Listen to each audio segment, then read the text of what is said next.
Showtime!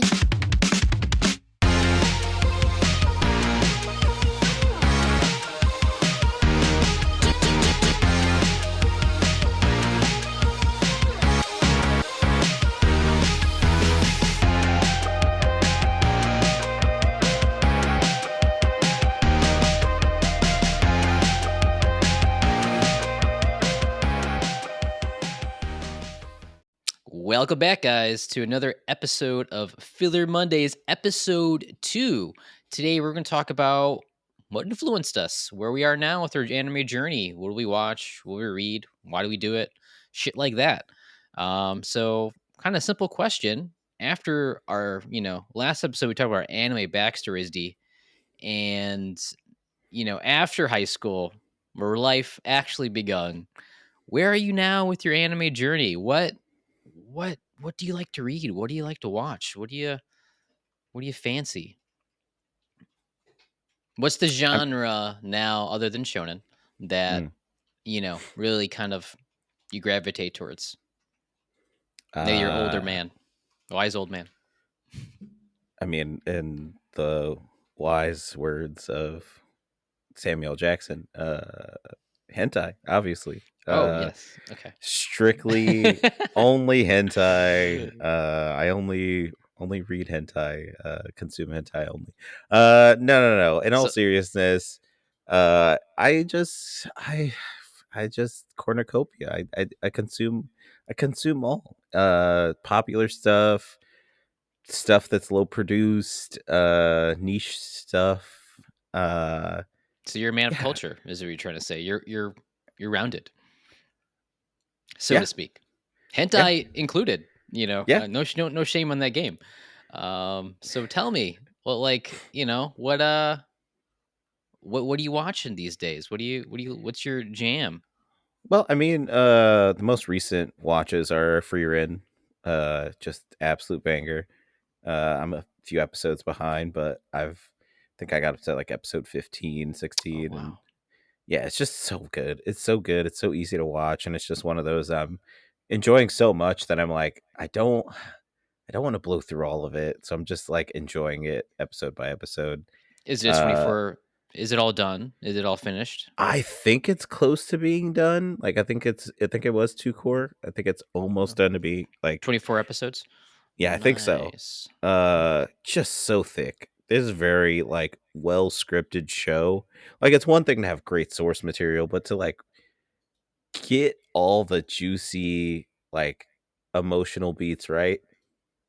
It's very well produced. Yeah, I think that first episode really drew me in. No Yeah. spoilers here, but man, it was just a concept that, we're familiar with, but unfamiliar with in like an anime setting. And Yeah. I thought it was just really interesting. If you're a big fan of Dungeons and Dragons, high fantasy stuff like that, elves, clearly, I think you guys would like it. What else? What else? So what would you categorize that fantasy slice of life? Maybe I think it's just kind of fantasy. fantasy adventure, maybe. Yeah, because a lot of people argue like, "Oh, it's very slow paced and it feels very slice of lifey." And I'm like, "Well, slice of life is like that's not really what it is. We are getting that slow moving, no imminent goal type of story, but that doesn't mean it's any less of a fantasy. It's definitely they're on a quest.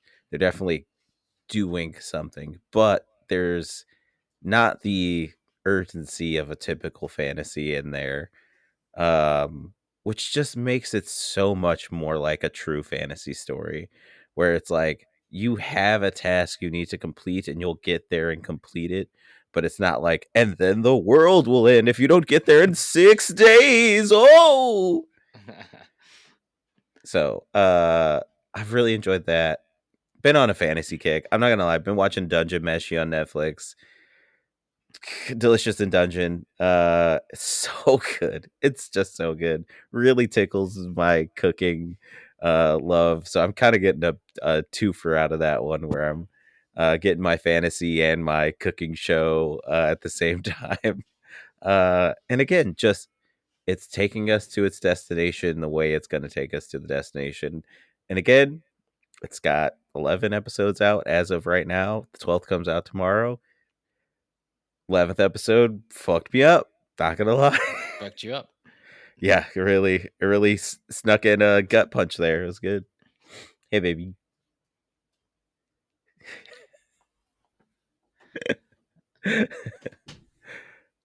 So, um, do you think that besides that, like after high school and obviously introduction of like shonen and all that kind of stuff, Uh-huh. what influenced you next? Like what was your genre that you kind of took off with aside from shonen? So you mentioned Freeing, okay. Uh-huh. Well, give me something dark, give me something gritty, give me something good. What was it? What was a series that kind of like, took off for you that was a little more adult themed? Uh yeah, I didn't really have that, if I'm gonna be honest. Really? Okay. All right. Yeah, so many of my friends would be like, "Oh, Death Note," and "Oh, this.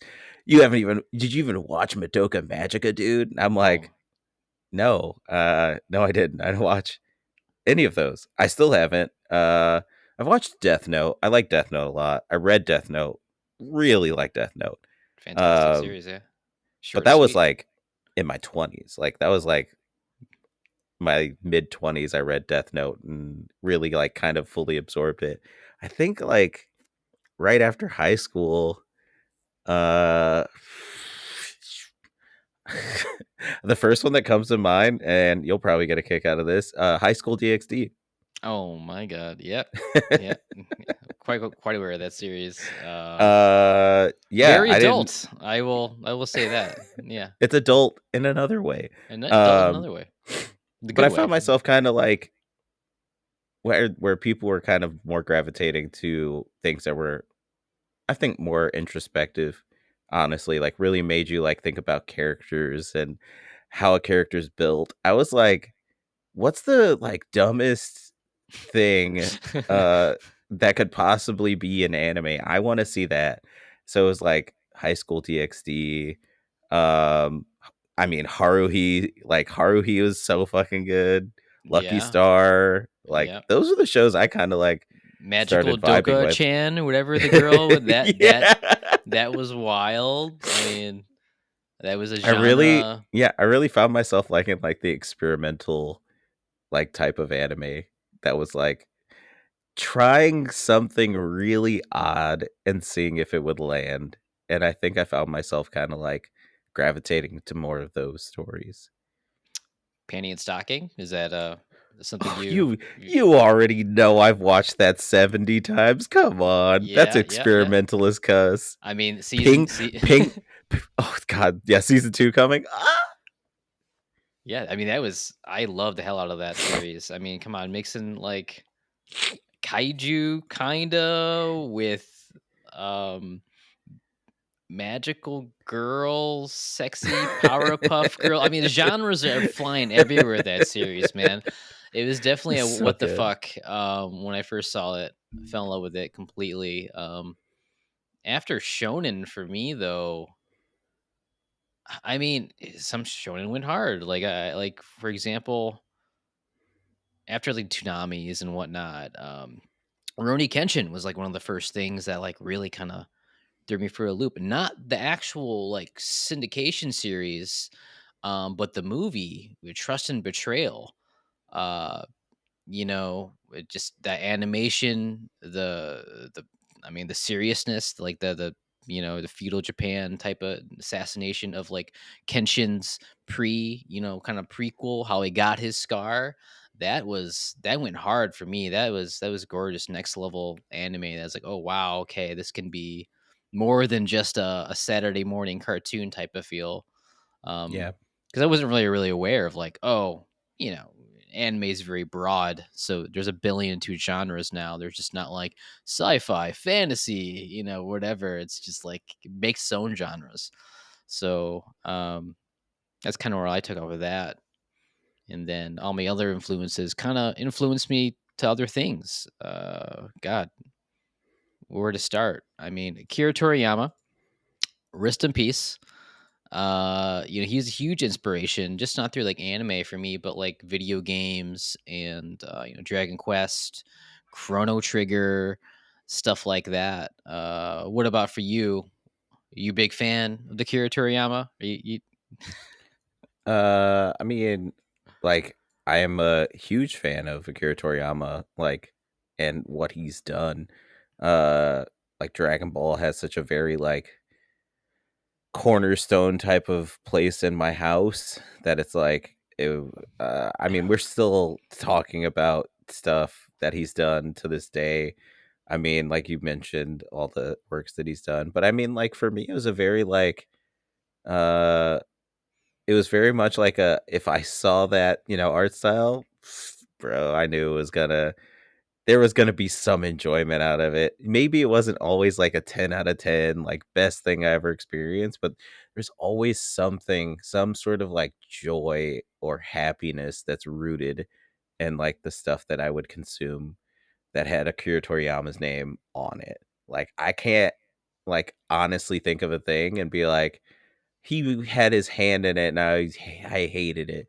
That's not really a thing. If he was involved, woo, woo, I had fun, man. I always had fun. I remember reading Sandland, like, in Shonen Jump, like, the localization, copies, and just going like, "I don't know what this is, but I know who made it, so I'm gonna give it a chance." And I had a lot of fun with that. It was such a good Yeah, read. all his work's been super fun and Yeah. quirky and lots of good humor, whether you pick up on it or not. It's just a world that kind of, I don't know. Whenever I read any of his, I felt very welcomed. And I knew I was gonna have a good time, whether I like stuck with it or not. Yeah, that's just the Dragon Ball type of charm. That's where I got that kind of level of humor that only he could kind of like make up. And with that humor, I like, I wanted more because, anime in the West growing up, it wasn't, at least in the beginning there, for me growing up, there wasn't a lot of comedy. It was mostly kind of like battle shonen manga type of stuff that was like kind of prevalent in the limelight. And it wasn't really until like, I guess, those other shows that we kind of mentioned, those experimental type of things that kind of like just came out of left field. That I was like, Yeah. oh man, it could be hilarious. This is great. I mean, Gintama was probably the one I've never laughed more than watching Gintama. I mean, that show's gags just go on and on and on and on. And just like them, just literally every other episode, oh, they're going to cancel us. They're going to cancel us. They're going to cancel us. And you're running with that like fourth wall gag. Just, it was next level, man. Yeah, I've tried to watch Gintama, just I don't have the patience. Yeah, it's It's I haven't not liked an episode, but it's just, like, late stage me right now trying to, like, watch Gintama. It's like I'll turn it on, I'll watch a few episodes, I'm like, "These are good," and then I'll be like, "But, man, I could be playing Spider-Man. I could." yeah, and it's that's kinda like the consensus for everyone that watches it most of the time, because the gags are funny, they're great, they maybe go on a little too long, but once it gets to its main story, then it goes Yeah. hard, man, then it's good, then it's great, it's fantastic, and then it goes back to the gags. I mean, I remember they had this whole, like, popularity brought, the popularity contest into the show, and it was just oh, it was hilarious, if they just went too long with it. Yeah. Yeah, so, like, what other, like, type of shows, like, do you find yourself watching, like, now? Like, what are you gravitating to now that, like, you've got your Gintamas, you got your Dragon Balls and your Death Notes and, behind you? Like, what is catching your attention now? How have I grown is what you're saying. No, What power are you? as I get older, I think I mean, I'm a huge history buff, but like historical seems to gravitate towards me more than ever. Vinland Saga, Golden Kamu, stuff like that. There's many great historical type of anime out there, but like they've been Mhm. kind of hitting me a little harder.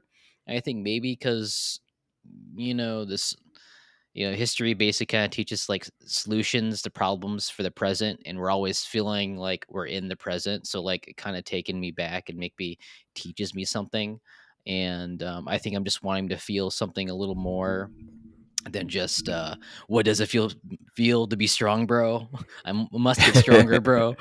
Type of feeling. So things that make me kind of think outside just the anime, but in life generally, I'm more gravitating towards. So examples, like 20th Century Boys is a good one.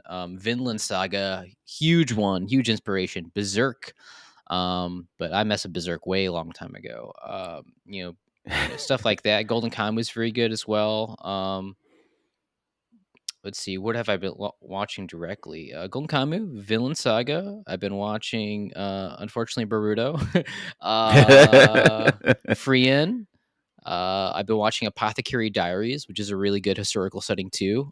They make it very obvious that it's supposed to be China, but for legal reasons, at the very bottom of every episode, it says this is a fictional setting, blah blah, blah, no associated with whatever, Yeah. which is really good. So probably historical stuff, man. I don't know why I gravitate to more because it's just a setting that I know kind of existed, and some of these Mhm. other shows that now anime feels a little more manufactured than it used to be, and I think that's why I'm gravitating towards those other stories now compared to like the billion isekai shows out there, and they're fun. Don't get me wrong, but like Mhm. sometimes more times, not sometimes, but I want to listen to a little more substance, and these shows are Really? kind of yeah, Really? yeah, really, So really. you know I'm gonna have to defend isekai now. You've thrown the ball to me. I Oh, have to defend isekai. tell me why they're the best. What? So I'm gonna hit you with a one too because I All right, was looking to remember the title of the show. You said historical.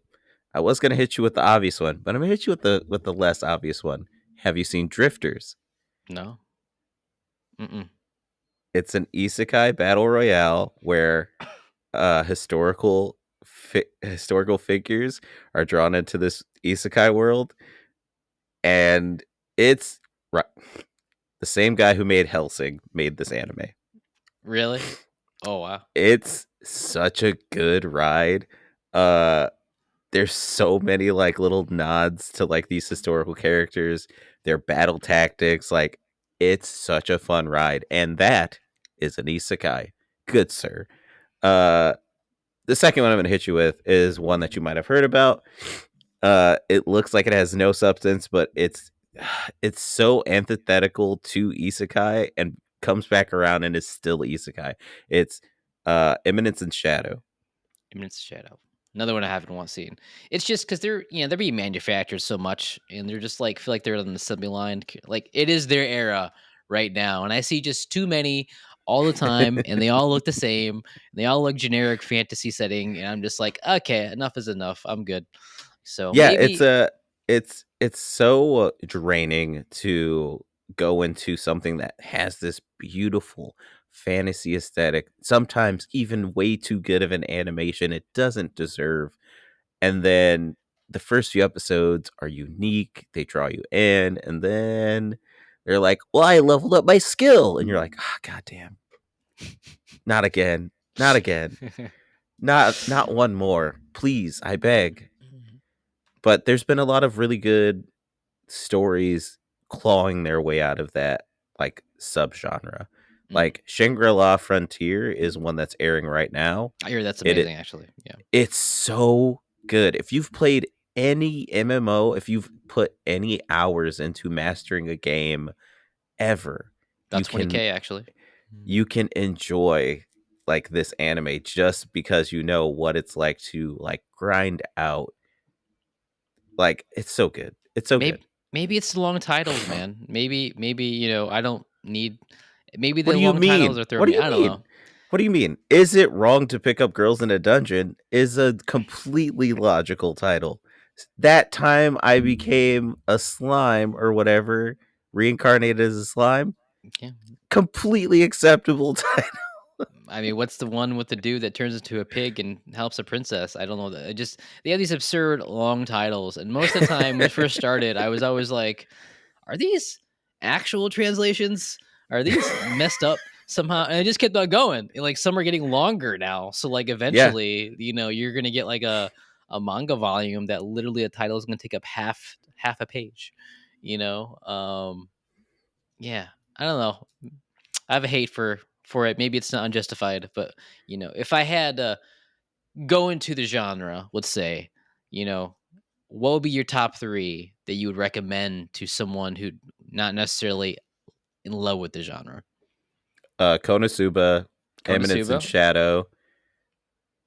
I've seen Konosuba. I enjoyed it. Yeah, yeah, Fluffy, Isekai. light. Yeah, fluffy, It's light. Mhm. it's a comedy. It's a comedy. It's great. It's got gags. It knows what its audience is. Eminence and Shadow, and then that time I got reincarnated as a slime. Image of Shadow and Slime. All right, man. I'll give them a go, and I will come back and I will either confirm or deny that it's a good genre. Hey, Um, as someone I know that plays or has played in the past RTS, you should love slime. Just because it's just, hey, what if fantasy RTS and you're a slime? okay. All right, I'll keep that in mind for sure. So you're more of like a light kind of comedic anime watcher, good feel. Yeah, you don't want stuff that makes you feel sad. Isn't you're above Uh, that? I love things that make me feel sad, but I don't I don't like things that aim to make me feel sad. I like things Okay. that want to tell their story, and if there are themes in it that can cause you to feel something deeper, then I want that story. So Mob sad, Psycho, okay, with yeah, purpose, right? yeah. Mob Psycho 100% did that to me. There were so many vignettes and stories within that bigger, grander story that caused me to feel actual sort of like sadness and introspection, while also giving me the breathing space to laugh, to watch characters grow. Like, those are the types of things. And honestly, watching Pluto that was on Netflix, woo, oh, existential crisis, so good. Season 3 Mob robbed the Anime Awards this year. Just gonna put it out there. So, Just gonna put it out there. God, well, anime awards are that's what they are. That's what they are.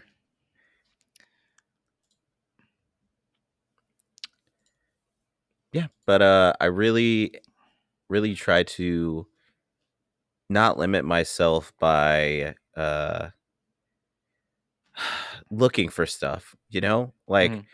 I really try to let things sort of have a chance to, like, me and my daughter watched this anime called I'm in Love with the Villainess, Oh, and mm, I've I'll heard of tell you that. right now, it's some of the most awful animation I think I've watched to date. But the story is so cute. It's so reaffirming to certain people's experiences, like dealing with, society in general, while still being like this goofy, like sort of isekai story.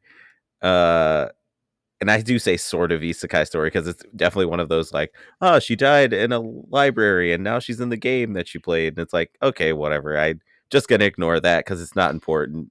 With that being Uh said, just talking about literally influence, you think that we live in this golden age of animation now that like everyone's expectations are like up here above their head and like something like you just mentioned animation's not that good but the story's cute and it's there you think even has a chance in the stratosphere of things of anime and you think that's something that people should you know kind of consider before watching something. It's not all by animation. It all can't be, uh Chainsaw Man level animation, right? yeah, cinematography and all way too much care may be put into a Mhm. show. Which kind of like really naturally comes into my answer.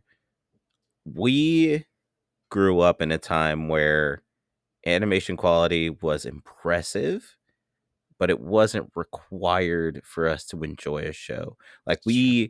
we would share a show with dog shit animation, but if it had like one episode of just like S tier animation that had like a good emotional crescendo, it was like, this kind of makes the series come together, because a lot of the other stuff is static and reuse cells and that sort of stuff, animation tricks. But like, you could always tell when they were like, "This is the episode that's gonna matter." And now it's harder and harder to tell exactly what that episode is these days. Sometimes they treat the animation like it should be in the forefront, but Mhm. I think there should be a level of, like, quality and care too. So I think a big part of my answer is, like, it's not important about the animation quality, but, like, the animators' care in the show. Like, a good example I have is when they pushed out Mushoku Tensei,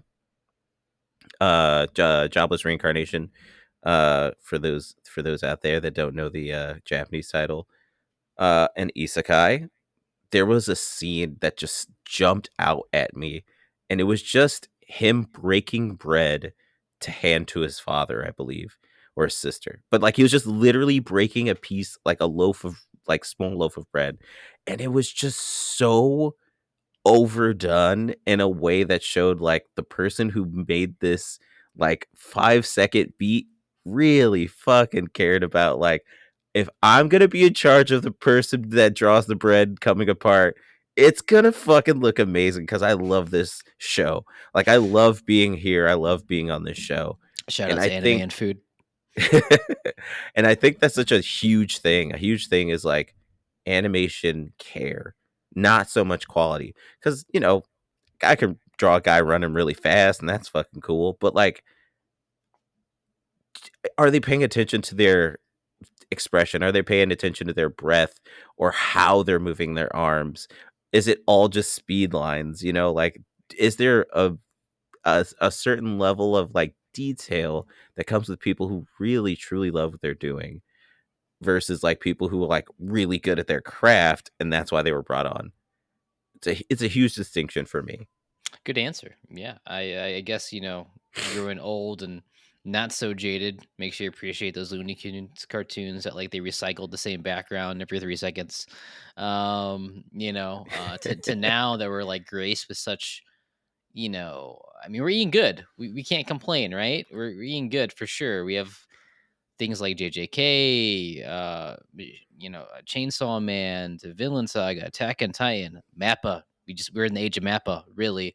And you have other studios that still does an amazing job. Anything Sunrise is fucking fantastic. Studio Trigger is another huge influencer in animation wise, and I guess movies too, but that's kind of commission work sometimes, depending what you're looking at. But um, yeah, I just see the conversation these days kind of going towards, if it's not great animation, it's mid, and I think it's disingenuous to, whatever you're watching. Everything can't have $1 billion budget, but it could be Mhm. just as impactful, if not more. I think, depending what you're getting into. So yeah, yeah, for sure. I think you know influencers have a huge of like in the actual community, you got all these giant mangaka and studios that are involved, and I mean, there's a reason, I guess, why the big three dominated for so long and all that kind of stuff. It's just, I guess, the conversation around what's popular has always kind of sort of been the same, and you mix that good animation. I mean, it's a crazy combination to kind of get over, even if you have like prime example, Villain Saga, probably one of the best written stories last year in 2013, or sorry, 2023.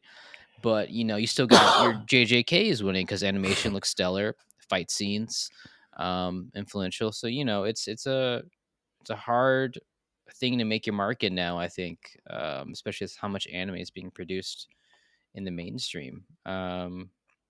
So hit me with a couple of your big inspirations, man. Like in the anime world, who's your number one? Who's your number one uh, author? I guess you would say that mangaka or whatever you want to call them, or it doesn't even be that good. What's your favorite studio that makes animation or stuff like that? What is your influenced now that you're an adult? Like, what do you the stories you like the most are coming from X? Hit me at that. The stories I like the most are coming from huh. Where are they coming from?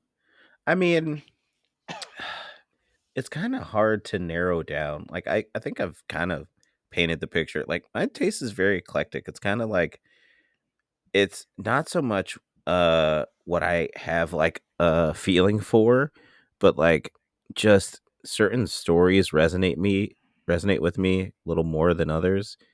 Um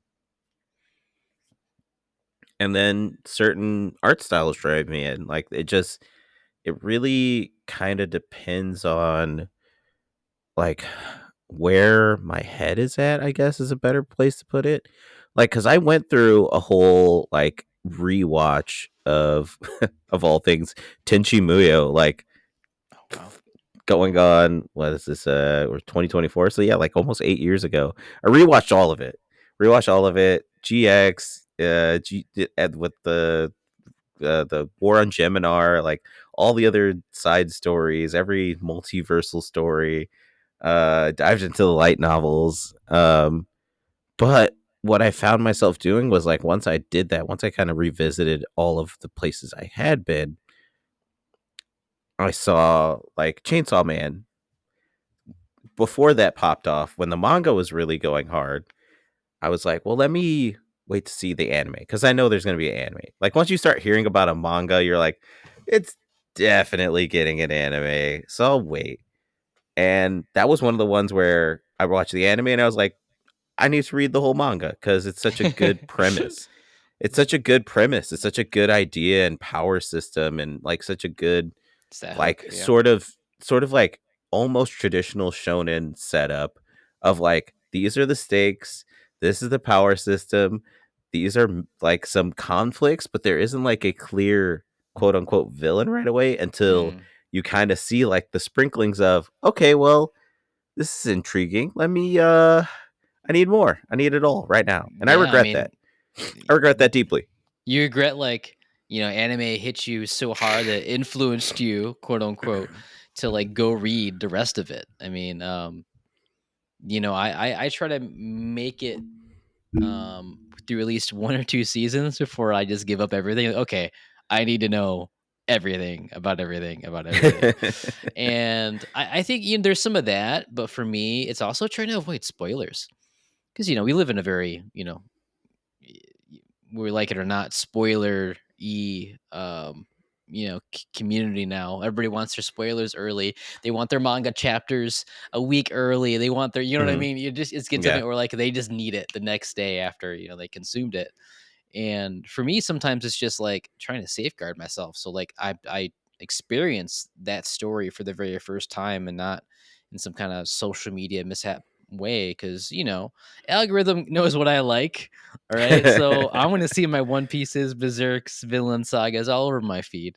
Yeah. And I'll get spoiled and I don't want to get spoiled. So I guess that's kind of what's coming my end here. But for you, you'd rather just wait, and not read everything, or you regret like reading like the rest of the I series. I regret reading all of it, not because of spoilers or anything like that, but because now I have robbed myself of the experience of enjoying the anime. Okay, Now, a lot of people are like, "Well, it didn't do good and they spent more money and yada yada yada." Like, nah, man, it's coming back.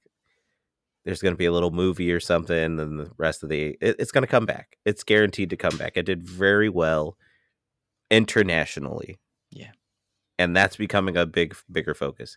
But in that same vein, it's like it creates an anticipation in me that I remember having as like a kid. So like got it. you brought it up, the big 3 when they were going strong, I Uh-huh. was exclusively reading the manga. Anime wasn't even on the radar for me most of the time. Anime was something I tuned in if like my friends, the few of them that also watched were like, "Hey, did you catch this episode on Redacted?" And Redacted. and then I would go watch it. You know what I mean? And I'd be like, "Oh, it's this part." Like when the first time Naruto meets Orochimaru on the bridge, Oh God, yeah. I vividly remember everyone talking about that because like, "Whoa, I can't believe something something tails," and I'm like, Oh, you guys are only at 4? Yeah, yeah. I'm gonna be that guy. Well, Yeah, later yeah, on. and it was very much like, I don't want to be that guy, Okay. right? I wanna enjoy the community aspect of it. That's I think that's the bigger part of, like, spoilers and stuff that I don't like, is that it's caused this sort of, like, rift Mm. in an otherwise, like, very, like, cohabitive community of, like, anime watchers going from, like, "Dude, did you catch this? Oh, did you catch this? I can't believe this happened too. Oh, yeah, that spoiler came out, and I already saw it 2 weeks ago." And it's like, "That's cool. How did you feel about it?" "I just saw it first." "Alright." You actually didn't experience it. Yeah, it's a weird atmosphere that we're in. And I read stuff to like not get spoiled, and I even binge stuff because my preference of like consuming content is before back in the day.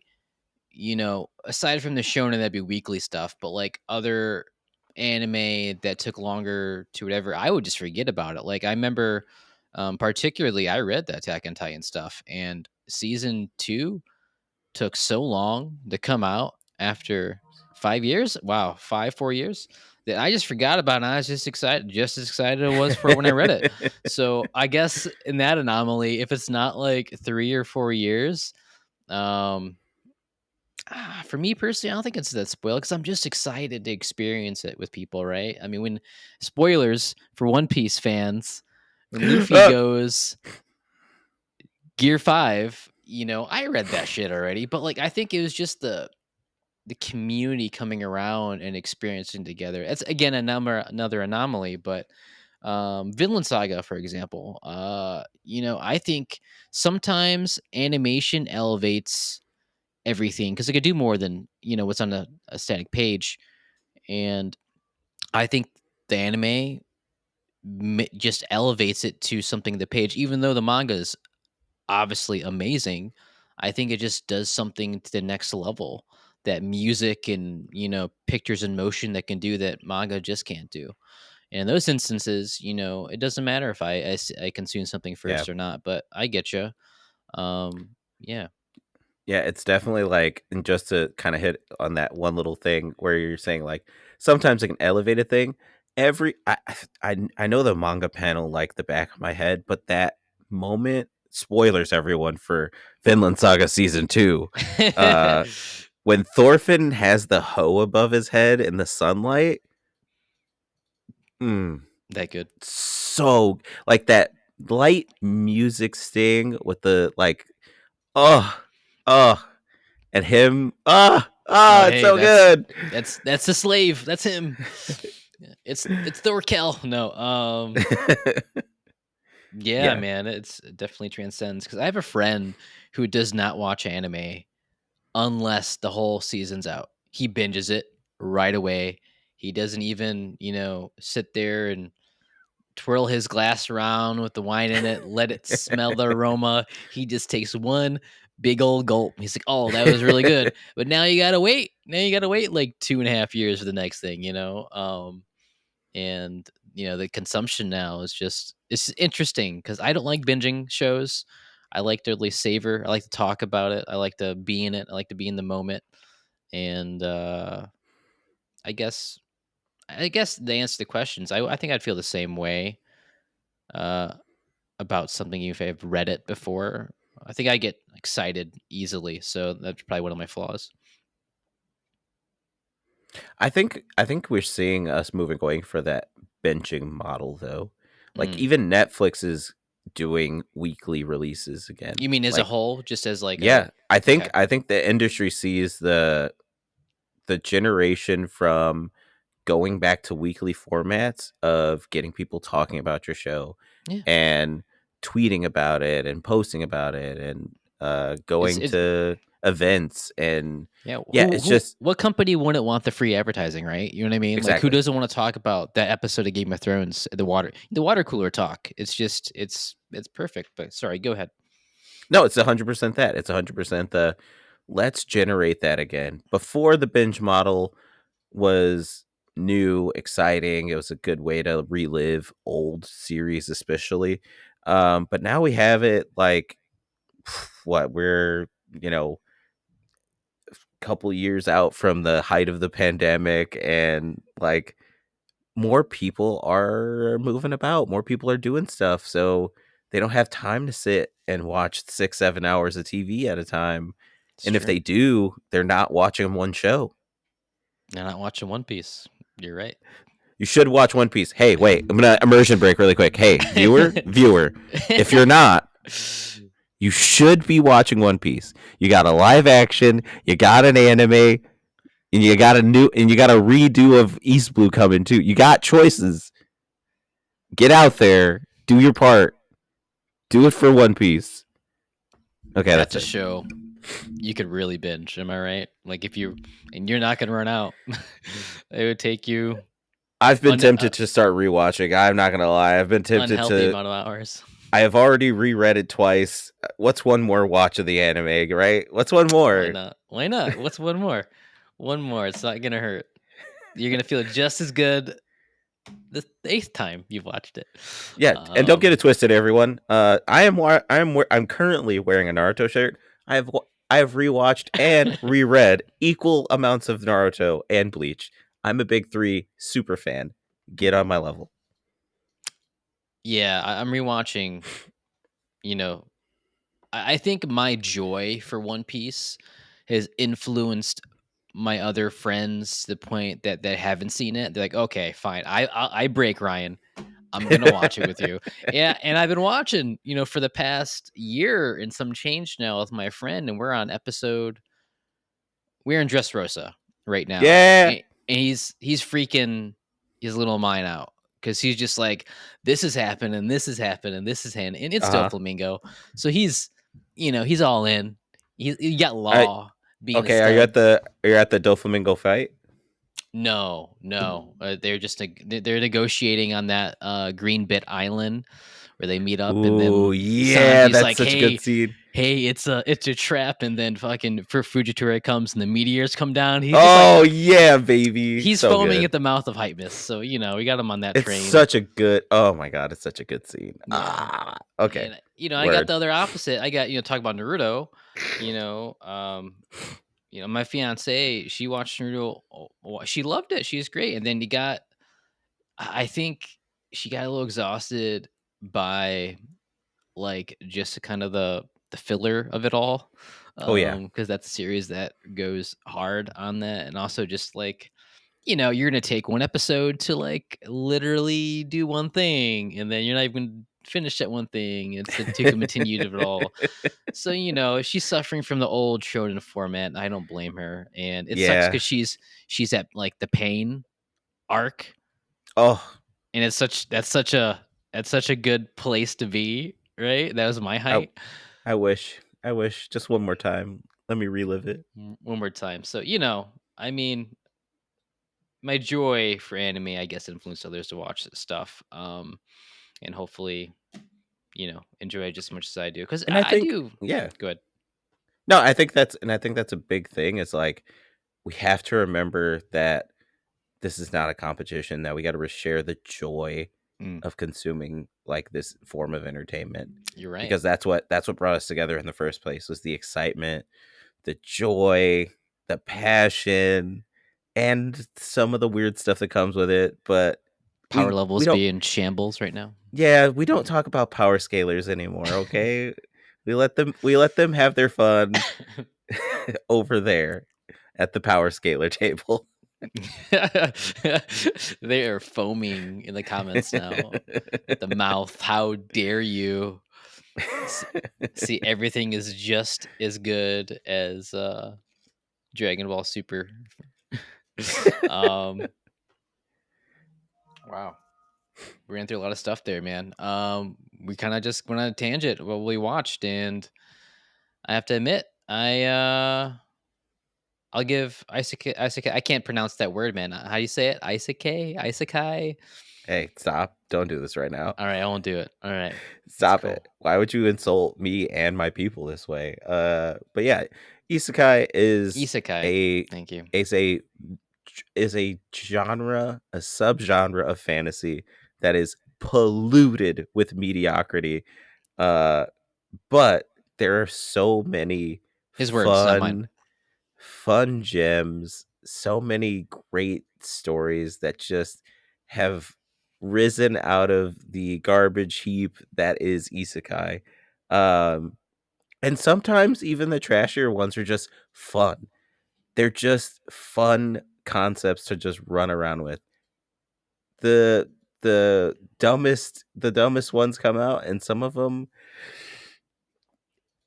they could surprise you with how thought out it is. And then sometimes you're like, I just wasted a few hours of my life. I could have did anything else. Reminds me of Tokyo Revengers. I thought that was a good start as a isekai for sure. I don't know if you've seen that, like the beginning one. I did. Spoilers for Tokyo Revengers.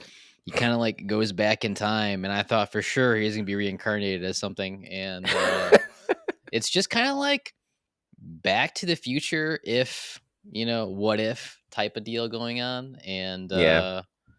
yeah, man, It's definitely like those types of stories where it's like, "Oh, this is such a good concept, right? This is a good concept." Doesn't always pan out.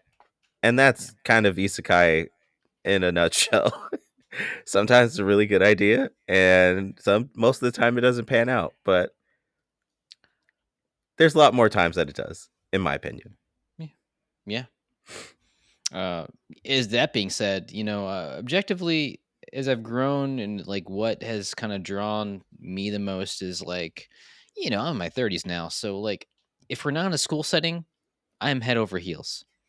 I'm kind of done with, Uh-huh. the tale of the gifted, president of class A getting certain powers or something happened to him. I just I want more of adult stories, not even like necessarily adult. They could be in their 20s, man.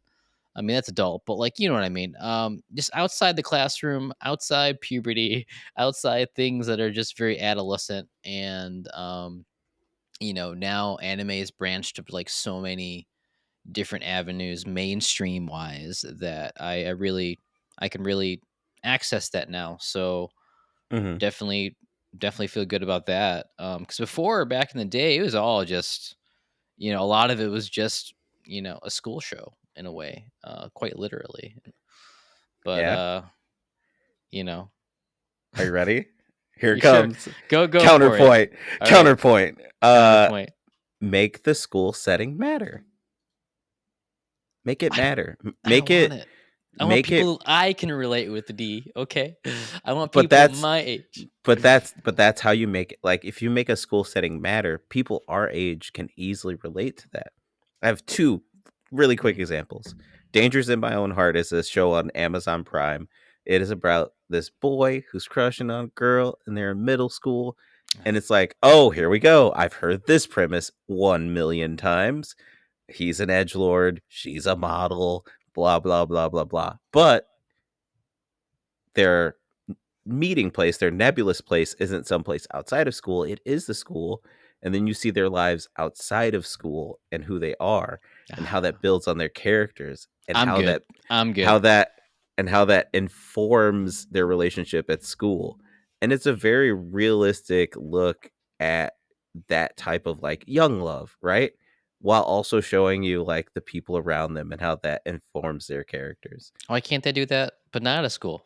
Why can't they be like in a science fiction planet where the planet's eating their loved ones and they find this weird love and they suddenly turn into like, I don't know, like roaches or something, and then that's a twist.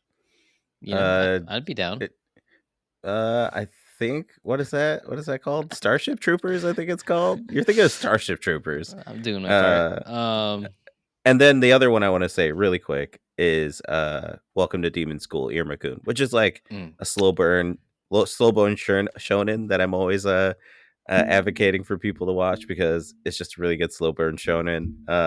Say it again so Great. the viewers can hear it. What's the name of S- it? Welcome to Demon School, Irmakun. It's just a great slow burn shonen that really lets you uh get acquainted to the world that you're in. That at its center is that school setting, but it builds from the school out. Like you don't stay specifically in the school. That's just our like home base. And then as the chapters go on, as the series goes on, you learn about things that are happening outside of the school, what the adults are doing, how it affects their lives, and how that's affecting the kids. It's really really good, really well thought out. Um, but yeah, that's all I mean. Just stories that if you're gonna be in the school setting, use the school setting and it not just be a backdrop for, like you said, a Okay. story that could be told somewhere else. Those are stories I don't think work without the school setting. Okay.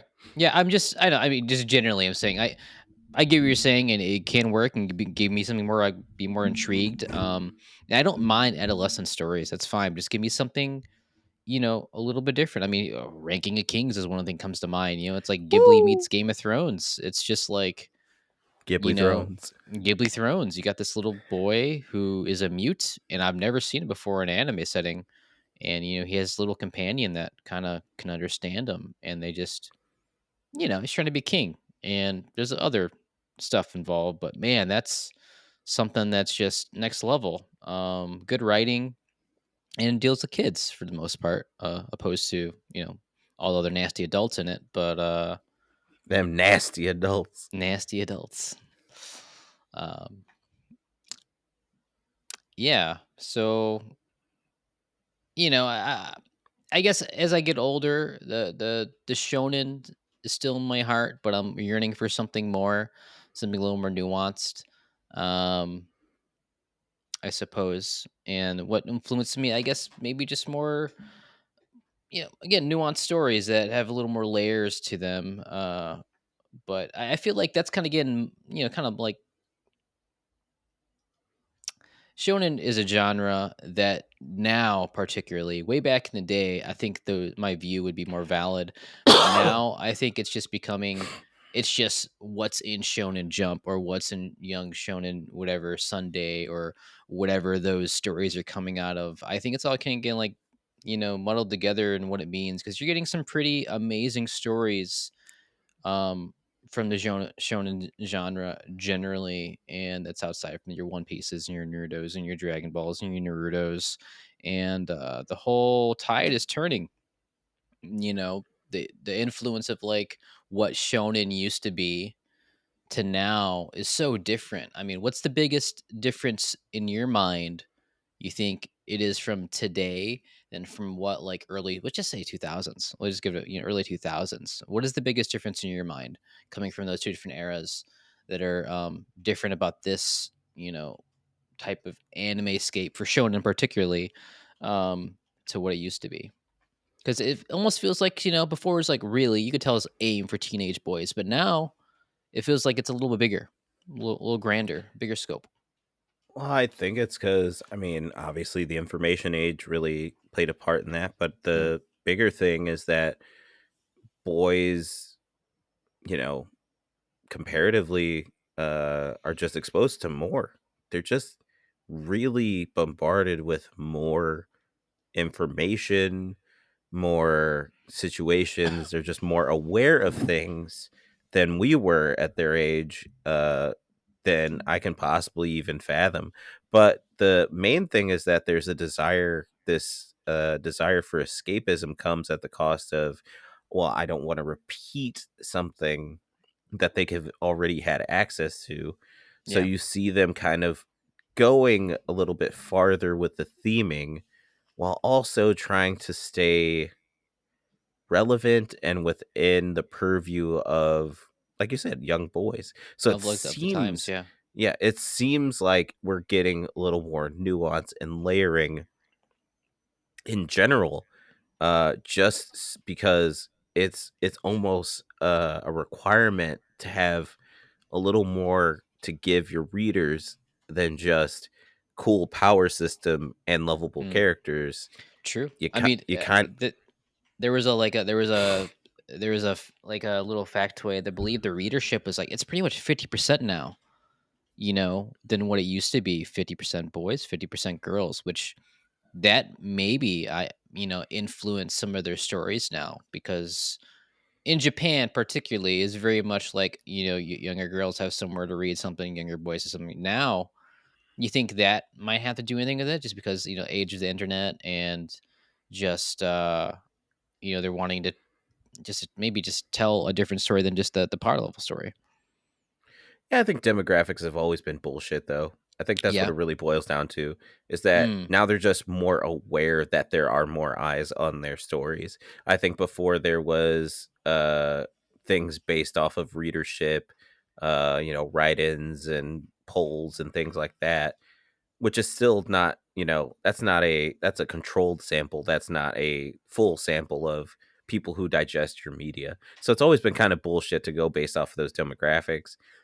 But now that they're more aware of it, they're kind of forced to think about, well, more eyes are on our stuff. So we have to at least give certain artists, certain mangaka, a try if they're trending positive. Like, even if this isn't something that's typically in our magazine, like if it's getting eyes on it, if it's getting viewership, if people are buying our, magazine because of it, we got to give it a chance.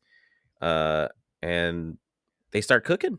What can I like? And they just start cooking. I mean, never in a million years would I have thought something called Naruto would get popular, Chainsaw Man would get popular. Like My Hero Academia kind of had like the right like flash in the pot time when Marvel was huge, like yeah. internationally.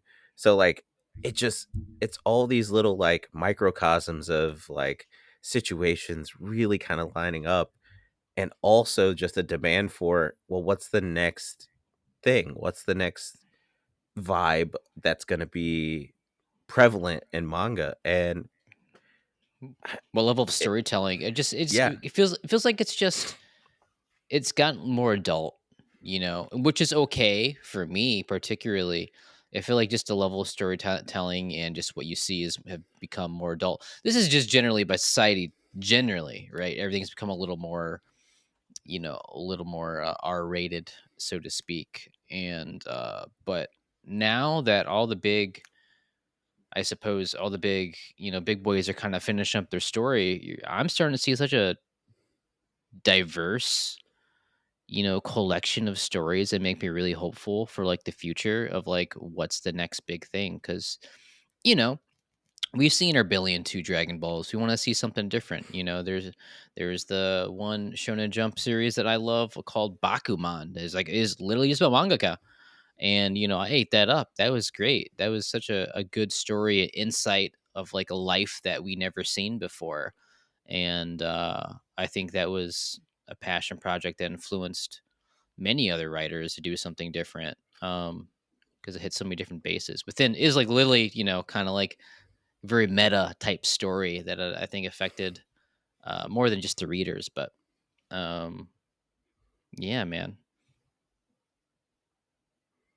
I think it's incredibly important for us as like older readers to remember, like, there probably was stories like this out there, especially when we were younger, that just weren't on our radar, just because they were being separated, like you said, from like Mm, they weren't shonen at the time. And yeah.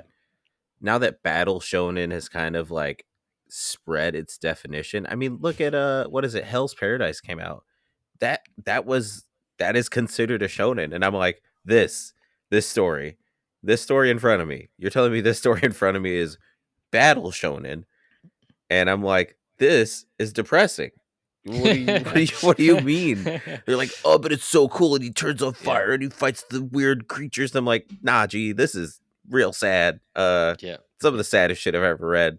Uh Yeah. so yeah, it really has kind of like bloomed into different sort of like meaning, especially with how popular these magazines are now. Um, and it just goes to show you, like, things just evolve over time. And like where we're at right now, where we're kind of like in this like mild anime renaissance, I think, of like old projects getting revived, or old things that weren't quite given the love they deserved are getting remakes or remasters, and Oh, like we're just seeing the influences that we enjoyed get their time to really kind of like either one more time, you know what I mean? Like Bleach Thousand Blood War. I would have never thought it would be even part of an anime conversation. I thought it was done. I thought it was put to bed. I one thought we were pump getting chump. Yeah, I thought we were gonna get Burn the Witch content. I thought we were moving away from Bleach, but we got both. I got both right now. It's a weird time we live in. It really is because, big 3 are still kind of prevalent, which is really weird. And you briefly talked about like, remakes particularly in like basically I don't know if they're being forced, maybe just you think it's just a cash grab with these remakes just like Hollywood in the anime realm. It's hard to tell cuz some of these remakes, Trigun for example, Woo. I Mm. thought it was really well done. I think it's great, but like what prompted, in my head is like what prompted them to like, "Oh yeah, you know what needs remake? Trigun." You know what I mean? What's driving that? Because Trigun was an old staple. Everybody knew Trigun back in the day growing up, and I Yeah. thought it did relatively successful. It was part of Dark Horse Manga Comics that sold really well too. I'm just curious why they decided of all things to remake. You know what needs remake? The remade that hasn't been remade. Well, Tell me. Drop it. starts with the B, not Beetlejuice. Starts with the B. It starts with a B. Starts with the B. Is it hold on. Is it Bakugan Battle Brawlers? Beyblade. No. Is it No. Beyblade? That needs a re-envision. No, Berserk, man. Yeah. Um, we're talking about all these old animes are getting their due and remakes, and I mean, we had a remake of God, what was it? That one shojo. Fruits Basket? Thank you, Fruits Basket. They got remade, and it was really good. It was really good, but also, why did they remake it? You know what I mean? I think Berserk needs a studio like Mappa. I think it's Nah. no. Hard pass. Hard pass on Mappa. Okay, it needs a good animation studio to carry the torch because it has enough content now for Mhm. them to remake it and do it justice. Because the last two revisions and that 3D CG Yeah. anime Yeah. mess was not it, The bro. curse. The curse. And so what's is it just a money thing you think that's putting all these remakes I mean, into? and Here's a question real quick. Do you yeah, like yeah. it or you hate it? Or you in between? Like or hate what? The remakes of the anime, like stuff we've seen before being remade. You think it's well I justified? I think I'll just answer both. Just boom Great. boom. I think it's always money. There's always money changing hands. Uh I love to believe that it is with the intention of making something better and Mm, impactful, or just as impactful as the original. Um, just to quickly use what you just brought up, Fruits Basket. My daughter Aria ate it up. She what? she destroyed that whole thing. Her preteen heart fluttered. I watched with her some episodes because I know I could get a little heavy. Um, but she got a chance to enjoy this thing that when I was, you know, in my teens and, I had friends that were watching it because it's never been like my go-to show. Mm, She got that chance to experience it without all of the trappings of that time, of yeah. that animation style. She just got the story straight. She got it at a high quality and there was a care to it. I think as long as we see projects continuing in that trend of, yes, this is clearly they want money, obviously, but if we still see that care put into it, if we see that attention to the source material, nods to the old animation. I mean, like Mm, you brought up Trigun. Like, there's so many nice little nods to, like, the way that he emotes. It just it just really feels like they understood the spirit of Trigun when they remade it. So, Maybe yeah. maybe it's just this. Maybe it's just a tale of two different cultures, different studios, and how they approach remaking something. Because maybe in my brain, I'm just burnt out from the Hollywood of it all. You know what I'm saying? Of just like remake after remake and just being shit after shit after shit. And Yeah. maybe they just do stuff differently overseas. You know, I mean, that's my gullible heart would like to believe. And yeah, there's money involved, but maybe they do just handle the remakes a little differently, like you said, with the intention of making it better, making it more meaningful, and that's all we could hope for. So, yeah, I mean, there's a lot of great stuff. I love remake. I mean, for God's sake, I know we talk about One Piece way too much, but One Piece is One being Piece. remade, and in my mind, I love it. In my other mind, it's like, did we need it? You Yeah. know, did we Yeah, I feel really? that. Do we really need? I Um, heard a good argument for that though, for the sure. remake. The argument is that the way that the live action broke the barrier to Mm, entry. yeah. I think that's what they're trying to do. They're trying to make it so you can get through East Blue, that barrier to entry, and get to the Grand Line. I mean, they could easily do that. I mean, I like that argument. My argument for that argument is just like not even an argument, it's just kind of like an agreement of if they just did a straight manga adaptation, no bullshit, no filler, no pandering for 3 minutes to like for one scene stuck on animation. If they do straight manga adaptation, I think it's gonna move fast. And you can even cut some of that out a little bit that's really unneeded because there's some of the manga that you don't particularly need.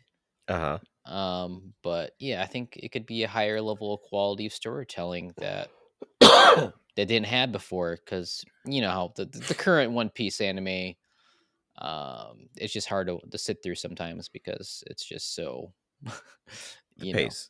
The yeah, the pace. pace. I mean, there's one pace for a reason, right? So if they can. Shh, shh. No, don't let them know. Oh. We don't know about that. Oh, been found out. But yeah, this has been fun, man. Yeah, of course. Just talking what's influences us and the industry and where we're at with our anime journey and what we watch now. I'll definitely check out some of these suggestions that you'll have to kind of you know keep me updated on. Yeah. Is there anything you've been looking to get into that you haven't particularly like watched that I've seen that I've seen that? Uh, what if whatever you were talking about? Something before. You brought it up before we started recording. Oh, 20th Century Boys. Oh yeah, huge right here. 20th Century Boys, Naoki Urasawa, amazing mangaka, really good. A little more adult stories for sure. They're not for the you know for the light heart. I would definitely recommend Monster if you haven't seen it. I would recommend reading it first, then maybe watching it, but maybe other way around probably Oh, might be better. definitely. Definitely. But all right, man. That's pod number 2, guys. We're rolling along, and next pod, I'm not sure what it's gonna be about, but hopefully be a little more structured. We kind of just wanted to shoot the shit, tell us where we're at, what we watch now, what do we like, what we don't like, shit like that. But for all intents and purposes, D, where can the audience find our good pod if they just stumbled upon it? If you look within your hearts, deep within your souls, and really search for the answer you're looking for, you'll find us on YouTube, TikTok, Spotify, Apple Podcasts, and Google Podcasts. Pretty much anywhere you could find a podcast. Remember to rate us, leave your comments, and to just really share. Just share as much as you can. We can't get anywhere without you, so share us around. Uh, Anyway, I've been Demetrius, and this is my rival. Ryan. And with that, we're signing out saying Isekai. Don't worry, none of this is canon.